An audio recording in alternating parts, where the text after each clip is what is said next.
What happened was, at first, a real murder mystery. It seems like something right out of the movies. Susan and John Sutton were a rich couple who had 2 children, that they had achieved the American dream. I heard a bang, but it sounded like slamming the door. What did the defendant tell you? He would say they deserve to die. The gunman grabbed his Glock, turned towards John Sutton, who was lying in bed, and cranked off 2 or 3 rounds. But out now! The last 2 bullets went directly in my head.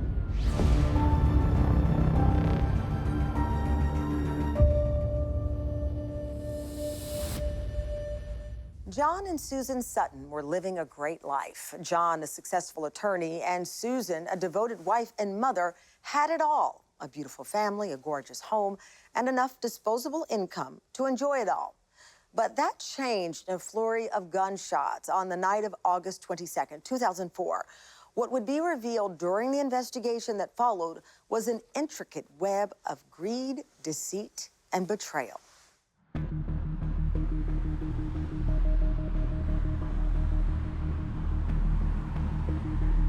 Susan and John Sutton were really well-respected members of the Coral Gables community. John, of course, was a really well-known civil attorney in town, very well-regarded, very well-respected. So they were sort of this power couple in Miami.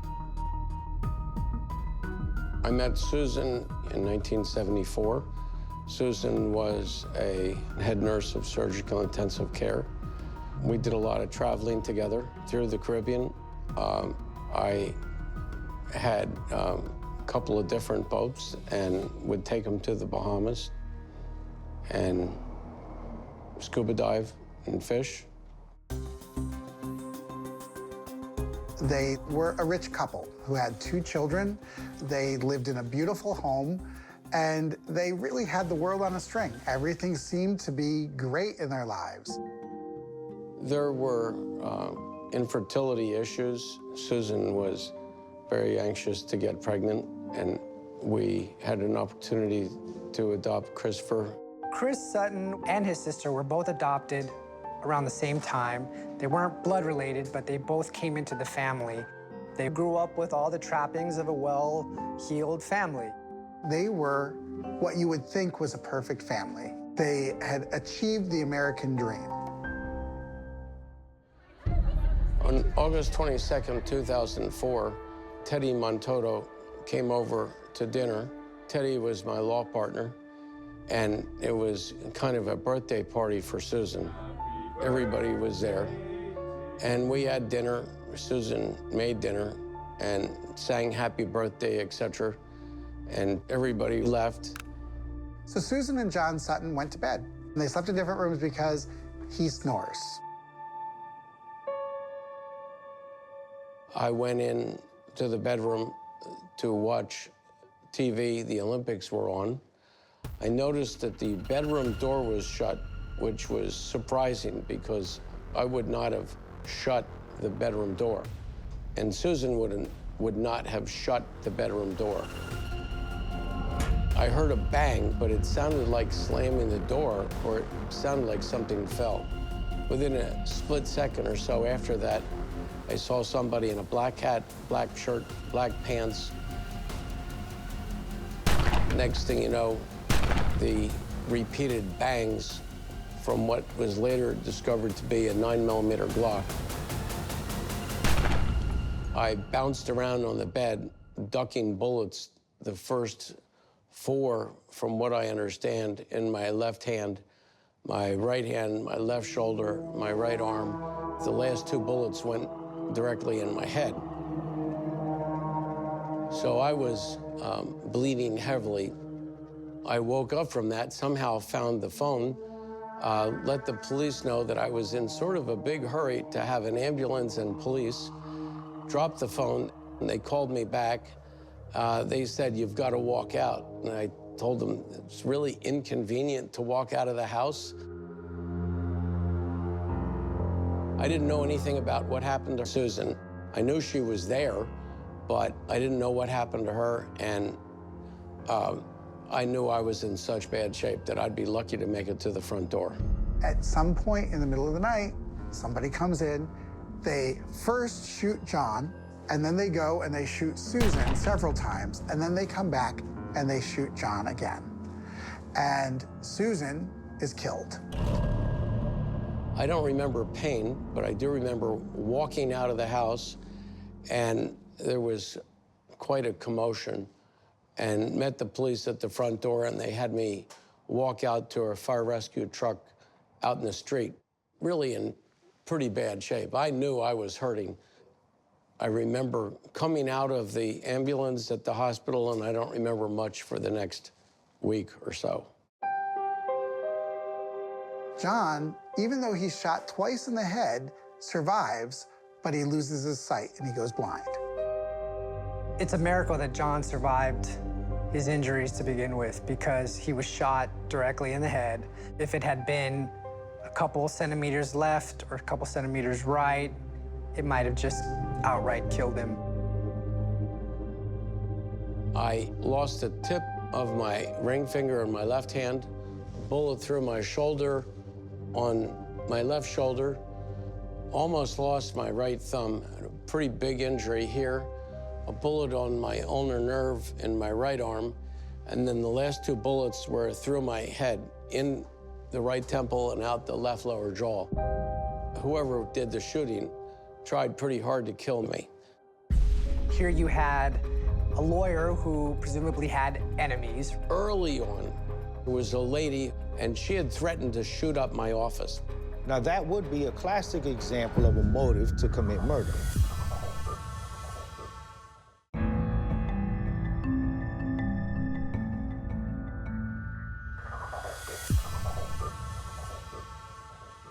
For the upscale community of Coral Gables, the vicious attacks on a prominent attorney and his wife were unimaginable. Susan Sutton was dead, and her husband, John, was clinging to life in an intensive care unit. With no clear suspect in the home invasion assault, investigators scrambled to find a motive that might point them in the right direction. What happened was, at first, a real murder mystery, okay? And it seems like something right out of the movies, right? Where someone wearing dark clothes enters this really, really nice house and basically assassinates Susan Sutton and shoots John Sutton in the face, presumably to kill him.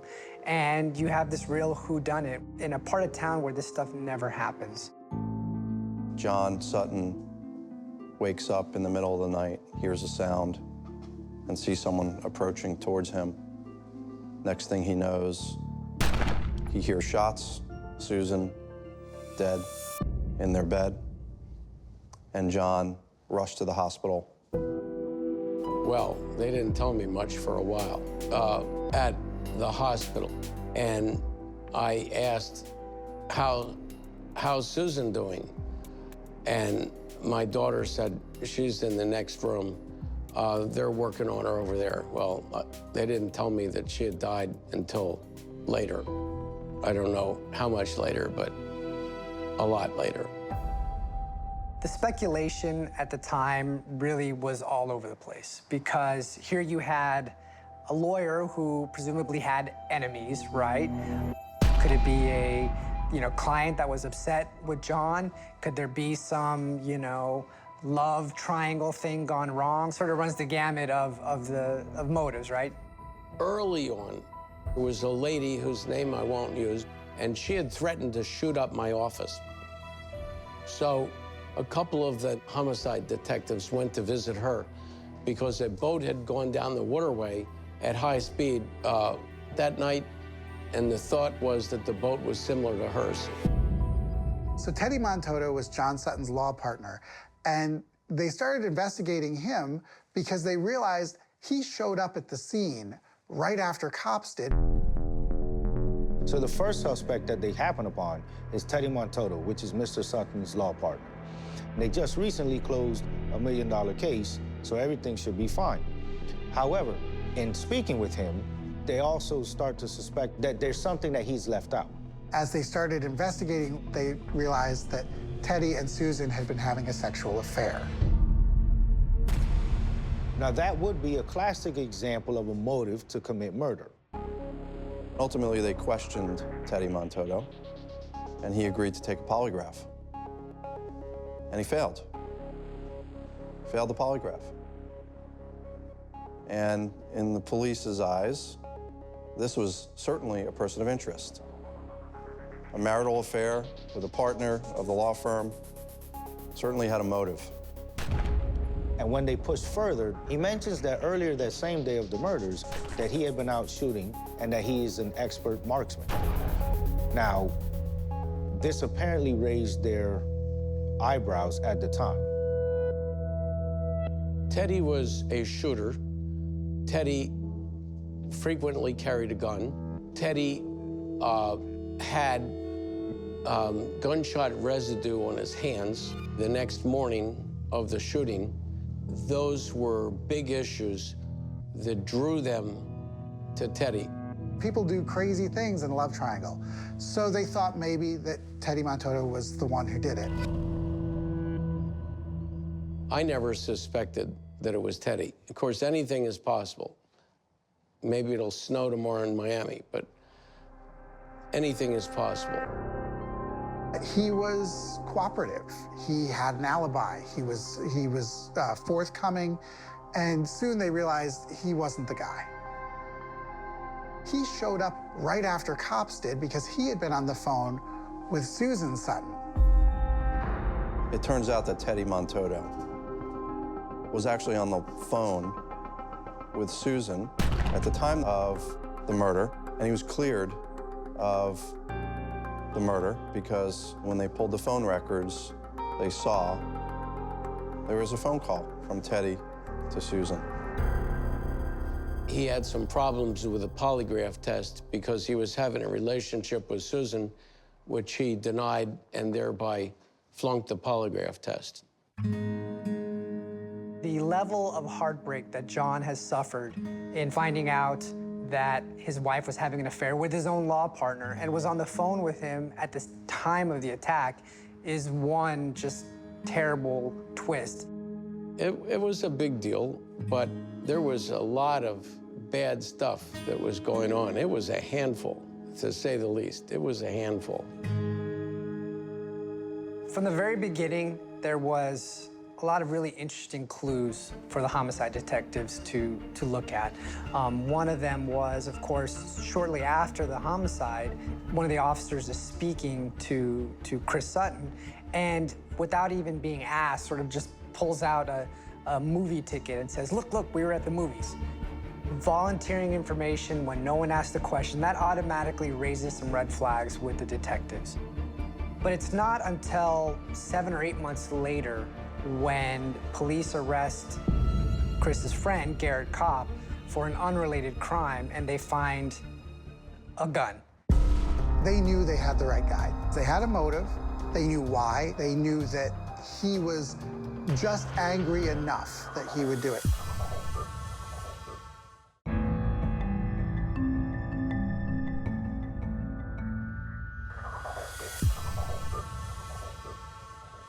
Months after the horrific events of August 22nd, 2004, police have arrested Garrett Kopp for the murder of Susan Sutton and the attempted murder of John Sutton. Garrett Kopp is also one of Chris Sutton's closest friends. The question now is, what would motivate Garrett to betray his friend by committing such a heinous crime?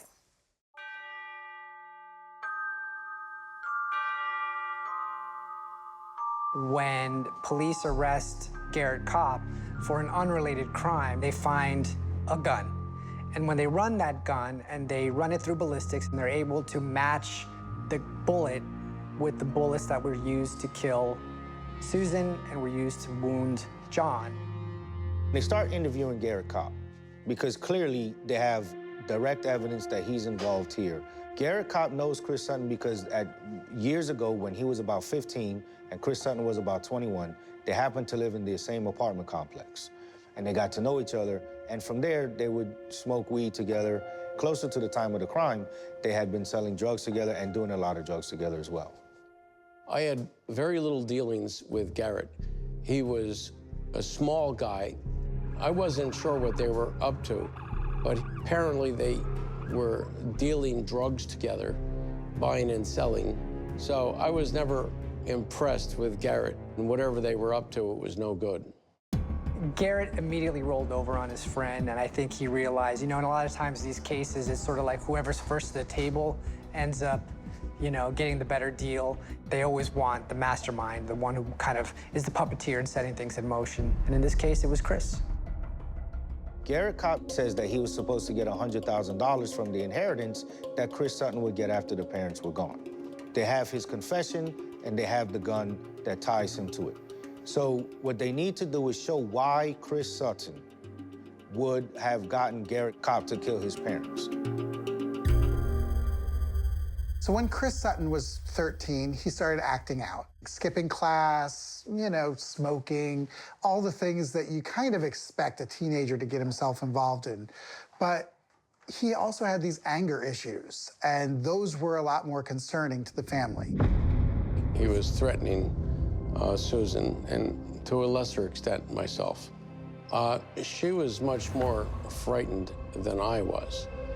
He was cautious not to threaten me.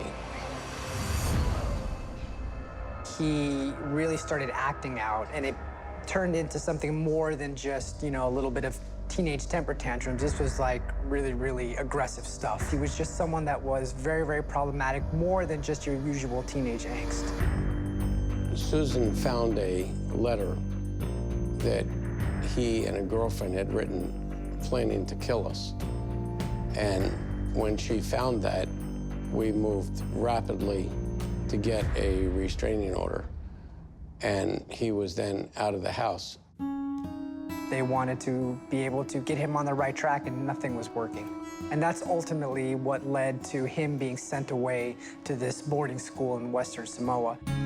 Paradise Cove was this boot camp for children with behavioral problems, and it was 7,000 miles away from the family. You know, it's very strict. You have people who are trying to change your behaviors. For Chris, anyways, it was not easy, as I imagine it wouldn't be for any of the students that went there, because everything is rigid and disciplined. I feel like I've been begging to get me out of your hair. I've been here for a year now. I feel like I'm in the same spot as some of you guys. But I don't know how I feel like you guys tell me out here when I get level 3. I'm still pushing for level 3, but I don't even know if I want you guys to come out. He did learn a lot, and they had a good educational program. And we went to Samoa, too. And he seemed pretty happy because when we were there, he was having a great time playing volleyball and swimming in the ocean and so on. So the stories of it being torture were, I think, greatly exaggerated. He wanted to come back, I believe, to Miami and play.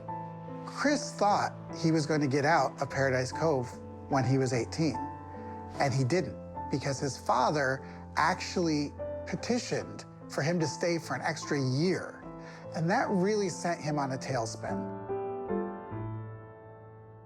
Susan and I were told by the owners and operators that he was not successful and that we should take action to keep him there, and maybe they could bring him around. They knew they had the right guy. They had a motive. They knew why. They knew that he was pissed off about having to go to this Paradise Cove. You know, he certainly had the opportunity. They knew that he was just angry enough that he would do it.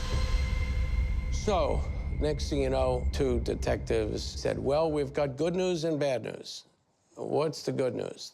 Well, the good news is that we've got the shooter, and he admitted it. What's the bad news? He inculpated your son, Christopher. I said, wow, the shooter said that? What's the shooter's name? The detective said, the shooter's Garrett. And he said that Christopher hired him to kill you. Wow. So this was one bad surprise after another. And then the next thing I knew was the detectives called me and said, we've got Christopher in custody. And that was the end of that. The question always is asked, was it random or was it someone that they knew? And honestly, the son getting someone to go and, you know, attack his parents was probably the last thing we expected. I got on the bed and I sat down and started leaning back on the pillow. All of a sudden, I see a black hat, a black shirt, black pants, and bam.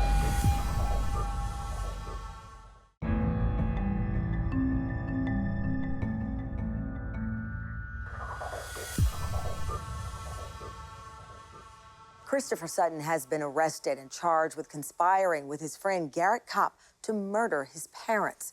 The prosecution team of Karen Kagan and Kathleen Hogue will argue that Chris Sutton was motivated to kill his parents because of a toxic mixture of greed and resentment. Chris's attorney, renowned defense lawyer Bruce Fleischer, will say that Garrett Kopp acted alone. Shrouded in black, the gunman left his car and headed out into the stillness of a Sunday night. As the gunman got close to the targets, to those bedrooms, he heard a noise, for the TV in the master bedroom was on. The gunman grabbed his Glock, turned to the left towards John Sutton, who was lying in bed, and cranked off 2 or 3 rounds. But ow! John flipped off the bed. The gunman then turned to the right where Susan Sutton was, also in bed, cranked out 5 or 6 rounds at her, before then turning back to John Sutton, firing at him until the gun was empty. How do you get the jury to believe that Chris Sutton would have gotten Garrett Kopp to kill his parents and want to accept the motive that he was a part of this? The lead detective, Larry Bellew, told the defendants some of the evidence they had against him, that Garrett Kopp had given a statement incriminating him, and that his girlfriend, Juliet Driscoll, had also given a statement to the police. The defendant's reply? He burst out sobbing, put his head on the table, and said, "I'm There is no forensic evidence in this case which links Chris Sutton to these crimes, whether it be DNA, whether it be fingerprints, whether it be blood analysis, even firearms. Bruce Fleischer is one of the most well-known defense lawyers in Miami. He has represented a ton of killers in very, very high-profile cases. He was in a drugged haze. He needed drugs to use, he needed drugs to sell, and he needed money. I think Bruce Fleischer's approach was to discredit the witnesses. We know Christopher didn't pull the trigger. We know that Garrett Kopp was looking to score money, and Chris had some marijuana in the house. He goes into the house, he goes into the bedrooms. Remember, he knows the layout of the house. The Suttons are home and awake. He's surprised, he panics, and he shoots them both.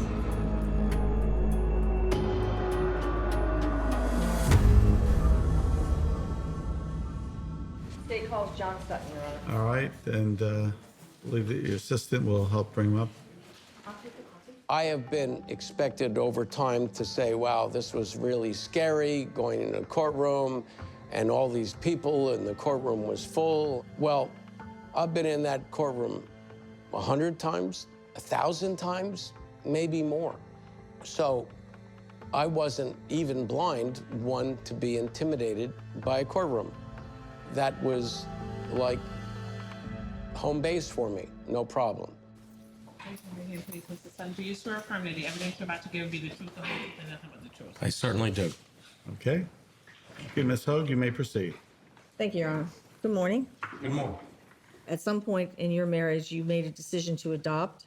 Is that correct? Correct. Okay. The child that you adopted is the defendant in this case, Christopher Sutton. Correct. How old was he when you got him? It was 2 or 3 days old. It was an exciting day. In my practice of clinical psychology, I find many cases of adopted children where they have anger built into their character. The usual theme is they feel like they are a throwaway, that they were rejected, and that's why they're with the family that they're with. Now I'm going to fast forward to August 22nd, 2004. Right. Ready? Yeah. Before that date, did you receive a settlement check on a case that you ended up settling on? Yes. We made a couple of rather very excellent recoveries in personal injury litigation. So, you have been sitting in court and you heard testimony about a check for $1.3 million. 1.350. Okay, 1.350. I stand corrected. Did you receive that check sometime the week before Sunday, August 22nd, 2004? Very shortly before that, correct. In fact, did you have plans to have a dinner on Sunday evening to sort of celebrate that settlement as well as your wife's birthday? Correct. Susan's birthday was Friday, August 20th, and we decided to have Teddy Montoto over and Juliet and Christopher. John Sutton was charming, but also just devastatingly effective in how he talked to the jurors. I mean, he still had the courtroom presence that was, that had made him one of the top lawyers in Miami. Early on, when we had scheduled this, Christopher had made it very clear that he was going to see a movie that night, okay? So they came over, I don't know, 7 or a little bit before. They came over, and he was out on the pool deck talking on his phone. Hey, what's going on? Come on in with Mom, birthday time. And then they went off and went to the movies. After dinner? Correct. Okay. It was simple. Testifying against Christopher. Testifying to the truth. Once I heard that Garrett was the shooter, I was convinced that Christopher had put up the shooter, especially because Garrett was his main man with whom he was hanging out. So I was flat out convinced. I got on the bed and I sat down and started leaning back on the pillow, such as that.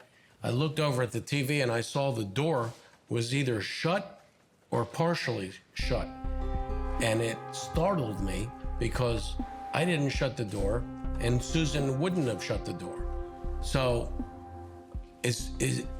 What's the next thing you remember happening after seeing the door shut? Very brief moments, I see the door shut. All of a sudden, I see a black hat, a black shirt, black pants, and bam.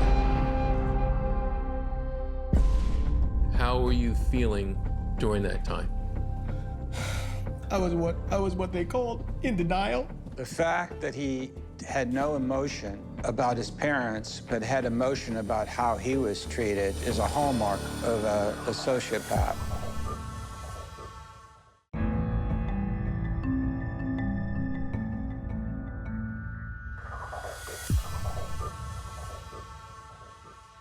As the trial progresses, a clearer picture of who Chris Sutton is begins to emerge. The prosecution team will parade a string of witnesses on the stand to clearly illustrate the defendant's deep-seated anger and resentment. Anger and resentment that led to an obsession with revenge. What did you tell him? They arrived, it was in front of the residence, and he was with his fiancée, Juliet Driscoll. I introduced myself and advised them that, I was an investigator, homicide detective with the county, and that I was part of the team working the case. And I just wanted to provide him with the information that we had at the time, that his mother had in fact passed away, was deceased, and that his father was in critical condition in the hospital after being shot by, at that time, an unknown assailant. Okay. And what was his reaction? Christopher was pretty calm. Juliet was crying. Did he make any statements to you at that time? Yes, he made a statement to me that I found to be very unusual. The same. Okay. He told me that he had been at the movie theaters the night before and that he had the movie stubs, and if I wanted the movie stubs. Okay. When the investigators pulled the video surveillance of the movie theater, they noticed he was on the phone when he was walking out of the movie theater. So the investigators pulled his phone records.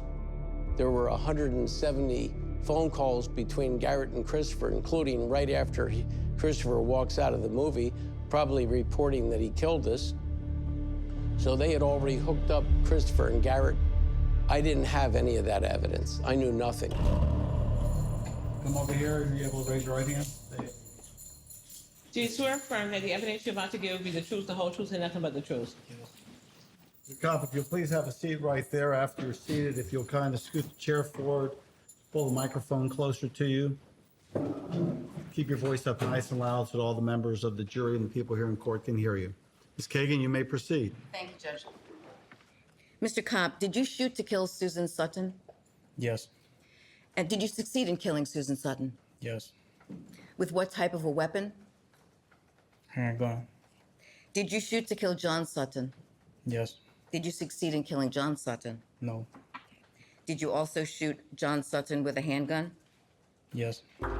When you look at Garrett Kopp's motives in testifying against Chris Sutton, he needs to save his own tail because he's looking at life in prison. Garrett cut a deal to take the death penalty off the table and save his life. When you did that, Mr. Kopp, were you acting on your own or as part of a plan or agreement with someone else? It's part of a plan. And who was the person with whom you were in a plan to shoot John and Susan Sutton? Chris Sutton. Would you look around the courtroom, please, and see if you can identify for us the person you know as Christopher Sutton? I'm right there. Okay. Can you give us an item of clothing? White shirt and glasses. Mr. Kopp, at perhaps the end of June, the beginning of July 2004, did the defendant propose to you that you two should kill John and Susan Sutton as a way to get money? Yes. And what do you remember the defendant telling you about how much money you might expect to get? Upwards of 100,000. Is that $100,000? Yes. Bruce ultimately tried to discredit each and every witness to the point that they had a motive. They had a reason to lie. The only person I think that didn't necessarily have a motive was his girlfriend. His girlfriend didn't truly have a motive to testify against him. What did the defendant tell you about his parents having sent him to a program in Samoa? That he shouldn't have been there that long, that he shouldn't have been there at all, that he was kidnapped. What did the defendant tell you should happen to his parents, or he wanted to happen to his parents because of them having sent him to this program in Samoa? He would say they deserve to die. Did he tell you whether they needed to pay for taking those years from his life? Yes.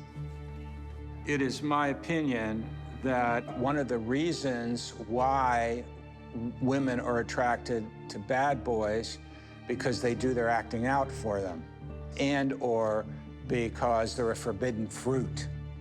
Now, when the defendant told you his parents deserved to die for sending him to the program, did he tell you anything about how he could make that happen? It would be easy. He could find someone to do it. He could do it. It wouldn't be hard. During that time frame, which is within the few weeks before the murder, do you remember the defendant telling you that things would be getting better financially soon? Yes. Juliet's testimony had a huge impact because here you have someone close to the defendant, close to Christopher. She was not somebody who was trying to save her own skin. I don't think she wanted to be there. And that, from a prosecutor's standpoint, is your best witness. Do you remember whether there were plans for a little dinner that Sunday evening? Yes. So what happened? What did you do? We went over, we had dinner. Do you need a minute? Hey, this might be a good time for a break anyway. As far as Miami crime lore goes, the detectives that worked on this case are among the most well-respected and legendary homicide detectives, especially Bellew. When you read this information to the defendant, what was his response or reaction to that information? Well, in addition to that, I told him that there was a full box of telephone records concerning him and his friends and Garrett Kopp. Sutton almost immediately began to sob, stated, placed his head on the table.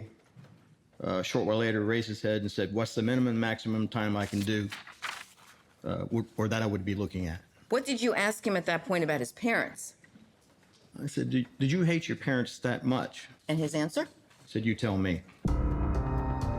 Chris Sutton was hard to root for as an observer because he was very arrogant. He was very cocksure. Even when he tried to show emotion, he was crying about his time when he was in Samoa, and it definitely felt rehearsed. How were you feeling physically during that time?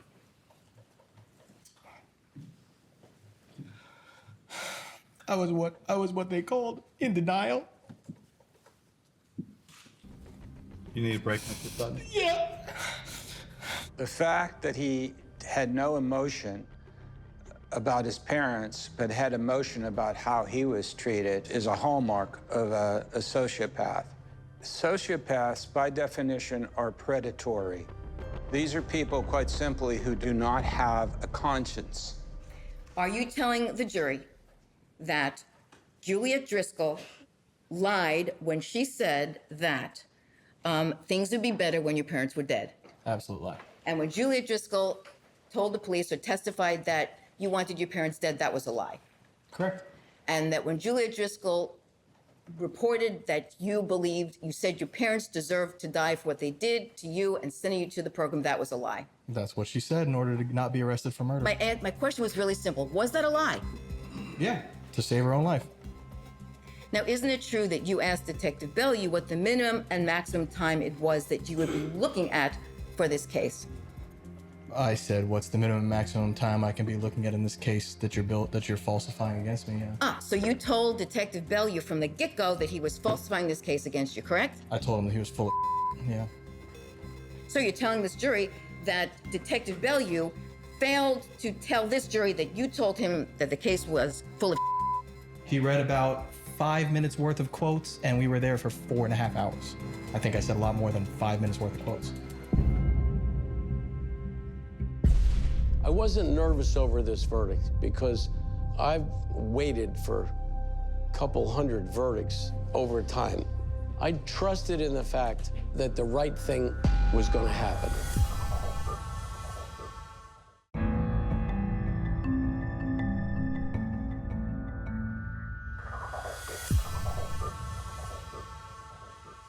It's rare for a defendant to take the stand in a capital murder trial, but Chris Sutton made the decision to do so. The jury witnessed firsthand the many faces of his personality. While being questioned by prosecutors, he appeared brash and arrogant. But when questioned by his own defense counsel, he was reduced to tears. The jury will have to reconcile just who the real Chris Sutton is.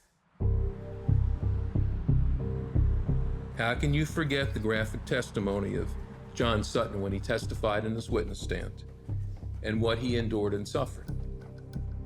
But you cannot let sympathy go to John Sutton and his disability and his loss. In this case, the state has no motive. They don't have a motive that's good enough, that's sufficient enough, that's reasonable enough for you to believe that Chris Sutton would hire Garrett Kopp to do this. It was an emotional case. Susan was dead. I was blind. We went through 3 weeks of torture. There's no winners. Christopher's a loser. Susan was a loser.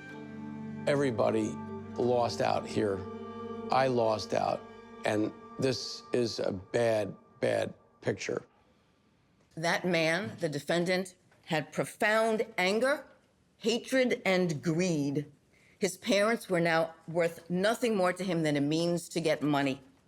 Money they owed him, as he deserved a payback for what his parents had done by sending him to that awful program in Samoa.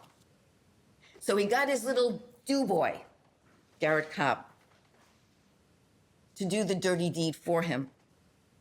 Garrett Kopp was the perfect patsy, a Dixie cup, a throwaway, the means for Christopher Sutton to insulate himself, to wrap himself in the cloak of deniability, But now the time has come to determine his accountability. What motive did Garrett Kopp have to go in and attempt to assassinate both those people? None. What motive did Christopher Sutton have to want both his parents dead? Plenty. The viciousness that was employed without emotion, in my opinion, suggests that he had issues in which he was able to rationalize why he did what he did. I wasn't nervous over this verdict because I've waited for a couple hundred verdicts over time. I trusted in the fact that the right thing was going to happen. Thank you. Please be seated. Ladies and gentlemen, I understand you have reached your verdict. Is that correct? That's correct. State of Florida versus Christopher Sutton. We have the jury in Miami-Dade, Florida, this 21st day of July, 2010, on the defendant Christopher Patrick Sutton. As the count one, guilty of first-degree murder is charged in the indictment. As the count two, guilty of attempted first-degree murder. Signed this 21st day out of Florida. Sociopath knows whether they're doing right or wrong, so legally that's not a mental illness. Do we need to hold people responsible when they have what's called mens rea, when they understand what they're doing is wrong? The courts say, yes, we should hold them accountable. The issue that Chris knew right and wrong, and he was very angry, those are all true. So at this time, as the count one, Mr. Sutton, the court poses a sentence of life in prison without the possibility of parole. As to count two, attempted first-degree premeditated murder, life in prison without the possibility of parole. Ultimately, I think John wanted justice for his wife, and I think justice was achieved. Christopher Sutton was found guilty of first-degree murder and attempted first-degree murder and sentenced to life in prison. I have an urge, which I have so far crunched, to go see Christopher in jail. I can't forgive this kind of premeditated, long thought out, bad behavior because he wouldn't go to school, he wouldn't do the right thing. I cannot reconcile the insanity and the devastation that was caused. I could, if I felt like wasting my time, focus on hating, but it's not gonna do me any good. It helps to look forward. And I think the saying, the past is toxic, is a good one. Chris Sutton was sentenced to life in prison without the possibility of parole for conspiring with Garrett Kopp to kill his parents. Garrett took a plea deal in exchange for testifying against Chris. He will be eligible for parole after serving his 30-year sentence. I'm Tamron Hall. Thank you for watching Someone They Knew.